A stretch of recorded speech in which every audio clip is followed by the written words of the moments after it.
and our secrets remain secrets. Fia's punishing us. It's time for her to return to this family.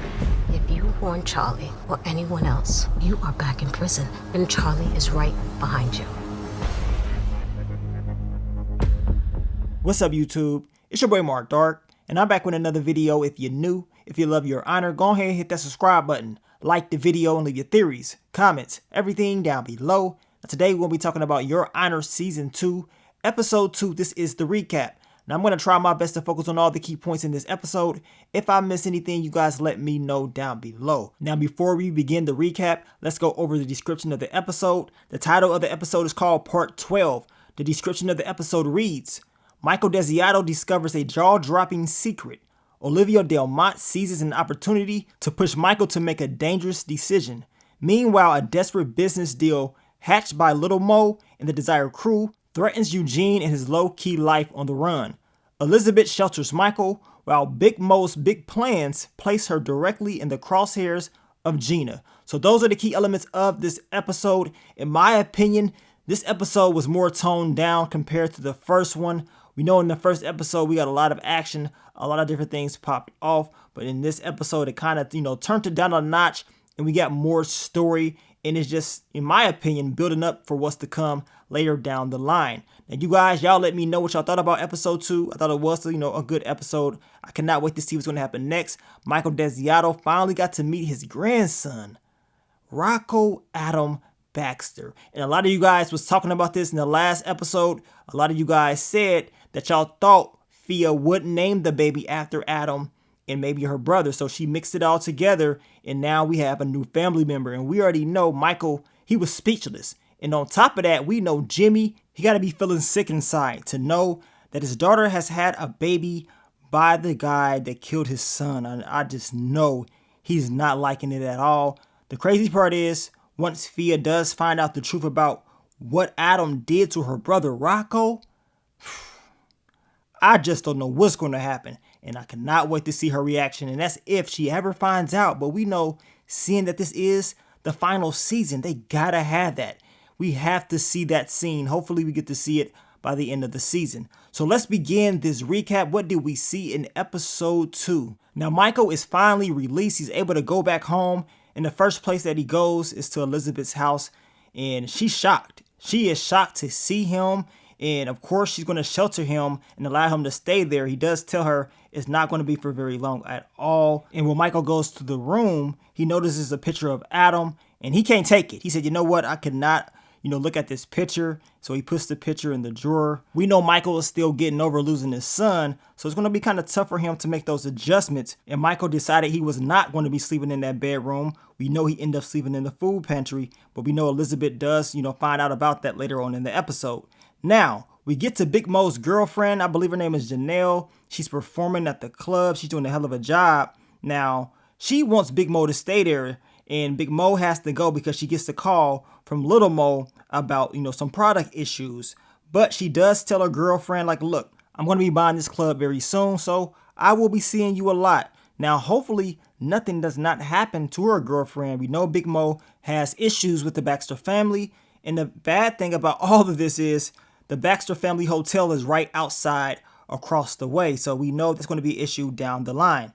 Now, we get to Little Mo, and of course, he's talking about something's wrong with the product. We got a lot of people getting dropped off. I believe they said 6 to 7 bodies have been found. And apparently the drug has been laced with fentanyl. It's not looking too good.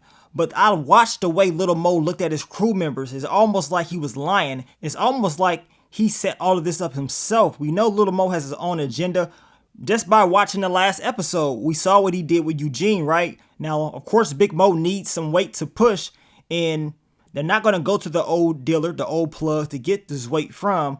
So, of course, Little Mo would tell her, well, he's going to figure it out. He's going to handle it, right? So it gives him an opportunity to go wherever Eugene is at. This gives him a reason why he can go back and forth from that area and come back or whatever. That's just my opinion. You guys let me know what you think about that. But Little Mo is definitely plotting and planning, making his own agenda.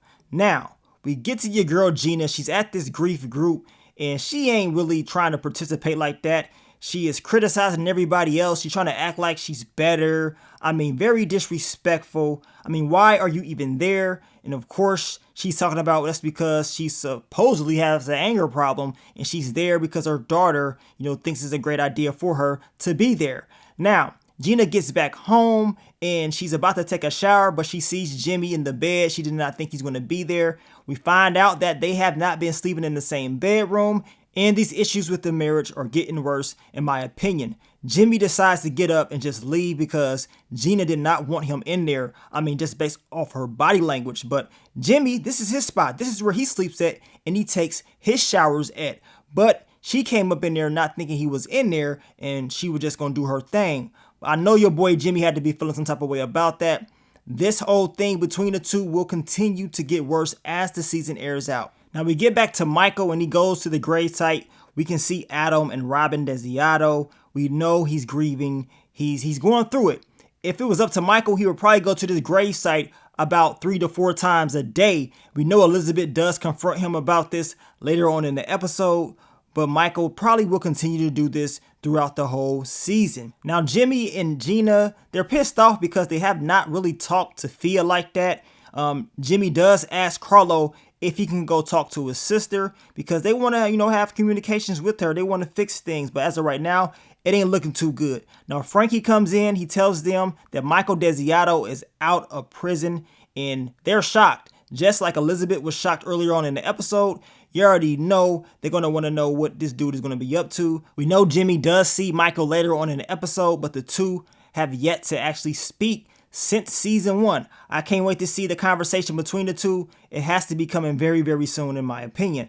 Now, Michael thought it was a smart idea to try to go and visit Charlie, but they told him no. You know what I'm saying? The guy would not allow him up, and that's because he's been blocked. He's not, able to get up there. And we find out that Olivia Delmont, she set all of this up, and she tells this dude, like, look, do you think she's stupid? Like, do you believe I was going to just let you get out and talk to him? If you even say anything about what's going on between us, you're going to go back to prison, and your boy Charlie, he's pretty much screwed for it too. So Michael, he's being watched, and he has to make sure that his every move is a smart move. Now, Olivia tells him, like, look, we got to make sure this is legit, so you have to get a job. She takes him to this meat store and tells him this is where he's going to be working at. Now, Michael actually met this guy in the past. He was in his courtroom, and he tells Michael, like, look, you helped me out. The jury, they was going to give him 14 years, I believe, like on a drug charge or whatever. But Michael, he reduced it to 8 months. And he said good people don't belong in prison. So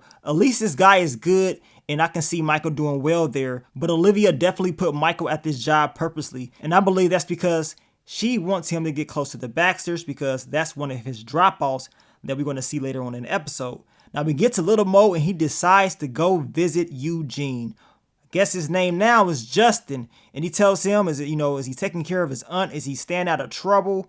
Eugene, of course he gonna say he's staying out of trouble. But this dude, for the stuff that he was doing in this episode, and we gonna talk about it, I just don't get it. But Little Mo, he popping up real quick. I mean, I didn't think they was gonna see each other for a while, but apparently that's not the case. And of course, Little Mo, as I told y'all, he has, his own little agenda on the things that he wants to do. Now, Michael finally meets up with Charlie and they catch up. Now, Charlie does tell Michael that he tried to come visit him, but of course, he wasn't able to, right? And Michael tells him he needs to watch himself. He doesn't really tell him what's going on with Olivia, which he can't, because if he does, he's going to compromise everything. But he does throws out that hint for Charlie to watch himself. Now, Charlie believes he's okay because he's like, look, the only person that knows about what happened is me, you, and of course he mentions Rudy. And he says Rudy is not going to say anything. You guys let me know what y'all think about that, because I don't trust Rudy. I think he can be bought. And I think it's just a matter of time before Charlie sees that Rudy has his own plans. And like I said, the dude can't be trusted. We're going to find out later on in the season exactly what your boy Rudy is going to be on. Now, Carlo, he goes and he visits Fia. He's pretty much telling her that, the parents, they miss her. And, of course, he wants her to come back or whatever, but she ain't really trying to hear any of that. She knows what time it is.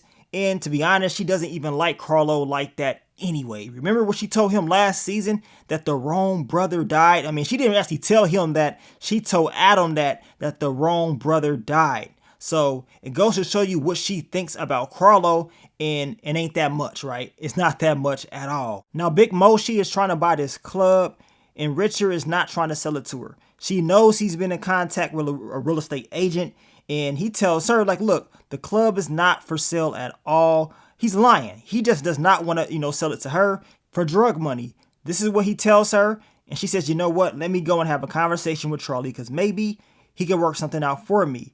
Now, we get to Little Mo and his cousin, and he goes to the new plug. Now, his cousin set all of this up for him.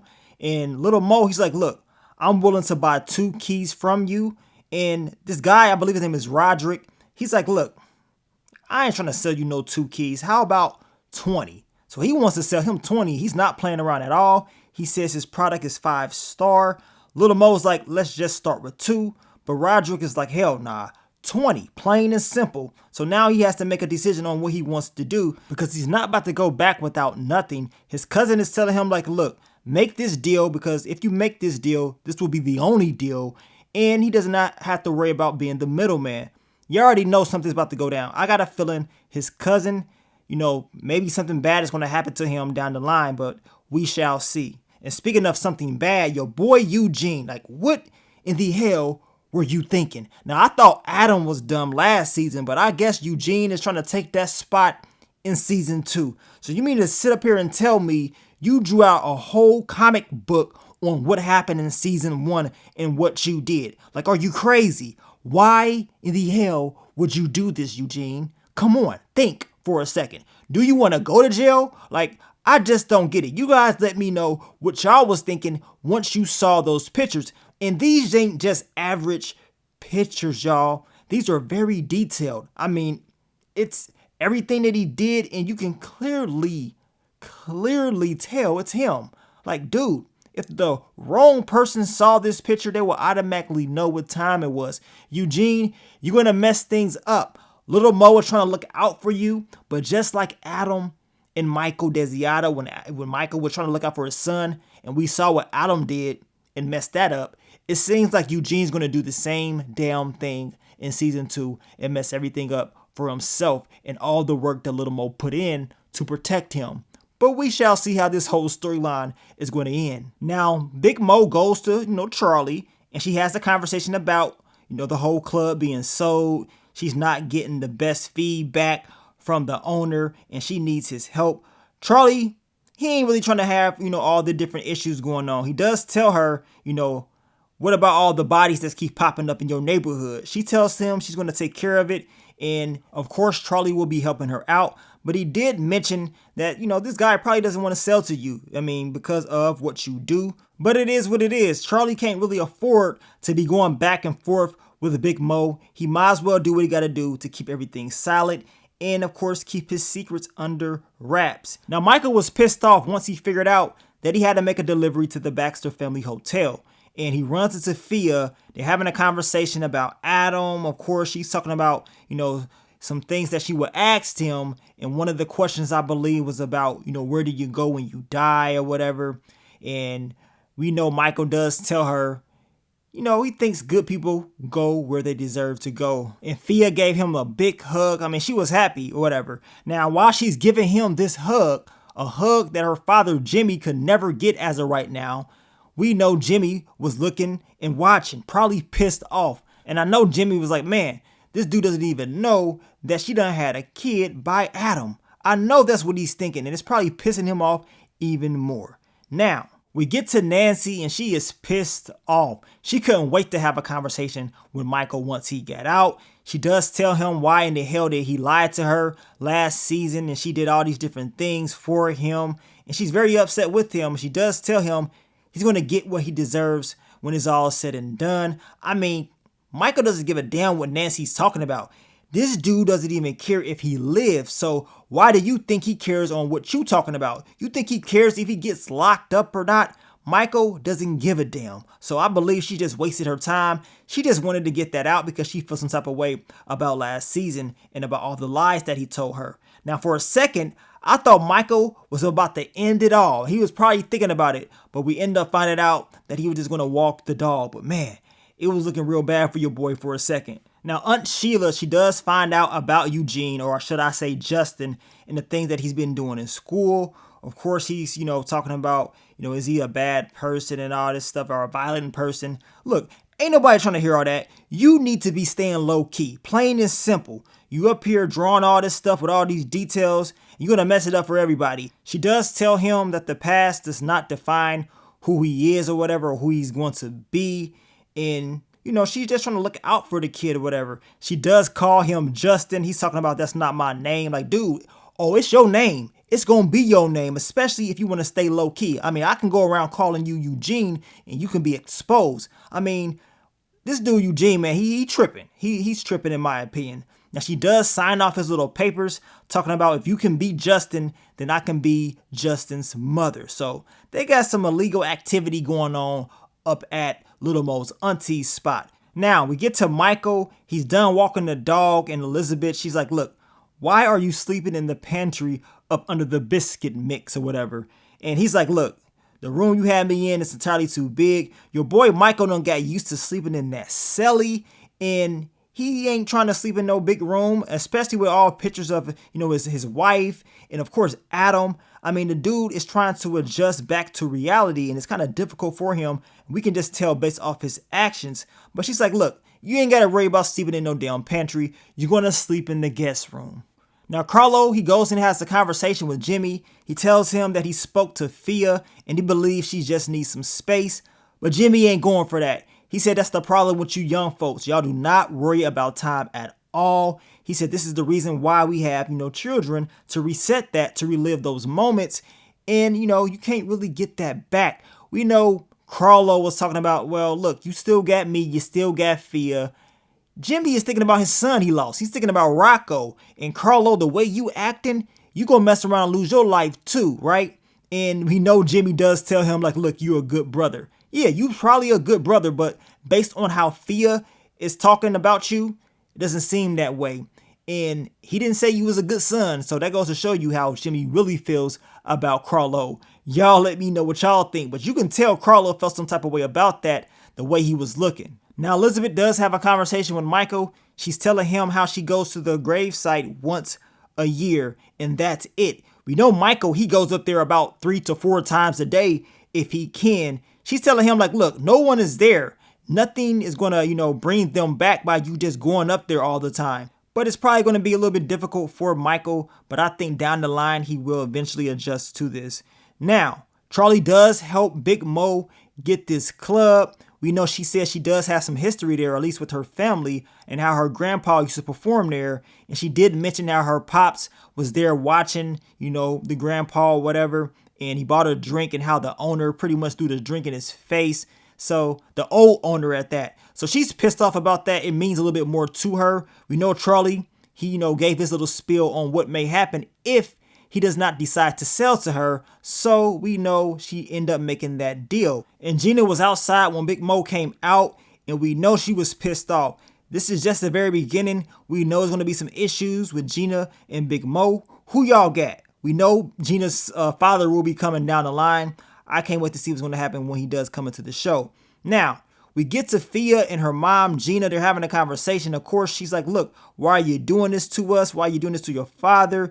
Being away and all that stuff. We know Fia, she don't give a damn. She tells Gina to climb off the cross because Jesus needs it back. I mean, when she said that, because we know Gina is very religious and she does not play about the Lord. She smacked the taste out of Fia's mouth. Now, Fia, she took it. She took it strong, and she said nothing, actually. I mean, she couldn't say anything. She was flabbergasted. And then right after that, we seen Gina in her grief group, and she does have anger problems. And it seems like she's going to actually try to participate and do the right thing. We should see how that ends up going. Now, we get to the end of the episode. We see Michael and Fia. He decides to meet back up with her because she told him earlier on in the episode that she has something to tell him. And she introduces him to Rocco Adam Baxter, his grandson. Michael can't believe it. He's just staring and the kid is looking right back at him. Michael, I know he was like, man, this is crazy, right? And Michael didn't say anything either. He was flabbergasted his damn self. I can't wait to see what's going to happen next. I want to know how he's going to respond to all of this, along with, dealing with her pops, Jimmy Baxter. That's going to be a scene to see, and hopefully it does happen in this next episode. But y'all, let me know, how did y'all think about episode 2? I told y'all it was more of a toned down episode, more calm compared to the first episode, but I'm expecting some more stuff to pop off in episode 3. But I want to thank you guys once again for all the love, all the support, and I will catch y'all on the next one. But let me get up on out of here, man. It's your boy Mark Dark. I'm out. Peace.